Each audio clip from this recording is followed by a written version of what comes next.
Sa June, challenge day sa mga tatay naman at mga anak. Amen? Oh. Mapicture na ka na lang.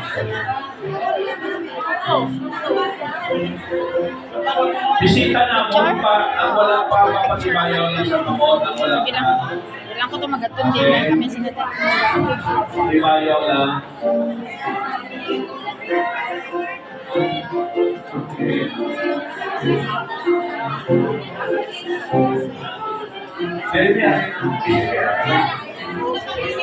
Ari bisa, hindi tayo lang bisita na ako sila na wala pa. Ari pa dito. Ari. Damo. Ano kaya ang gapanagkap? Putot man. Alright.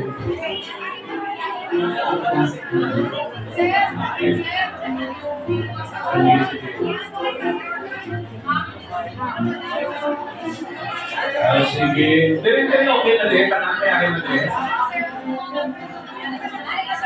Bisita priority. Kung wala na bisita sa mga members sa pakatan.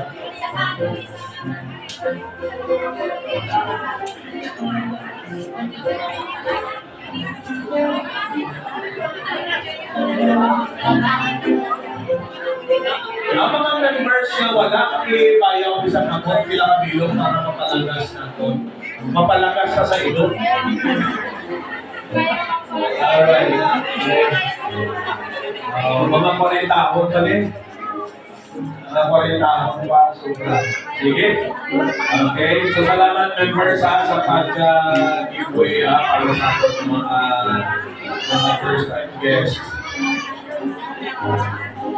At kay Jory may buwapan. Ito, ihatag na na, hindi na pagbuhawiri. Huwag ka pa matiwa asawa.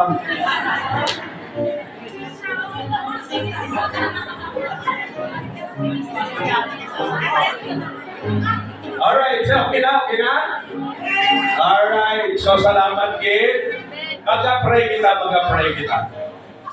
Sa imo labing gamhanan namon nga Dios, madamo ka salamat Ginoo bisan pa may sa pag-allow nimo nga Lord ang ining mga nanay Ginoo kag mga asawa magikaupon nakon sa pagsimpa sa imo Lord kag bisan sa simple nga bagay mapahayag namon Ginoo ang pag-honor namon sa ila, pag-recognize namon sa ila ang ila pagka-importante Ginoo sa tagsa ka panimalay, ang ila ka-importante sa tagsa kasimbahan, kaga pangamuyo kami o Dios nga padayon nimo sila nga strengthen, padayon nimo sila Ginoo nga hatagan sa kaalam, kag pakita nila Ginoong Dios nga ikaw ang Ginoo nga may pinakamayong plano para sa amon.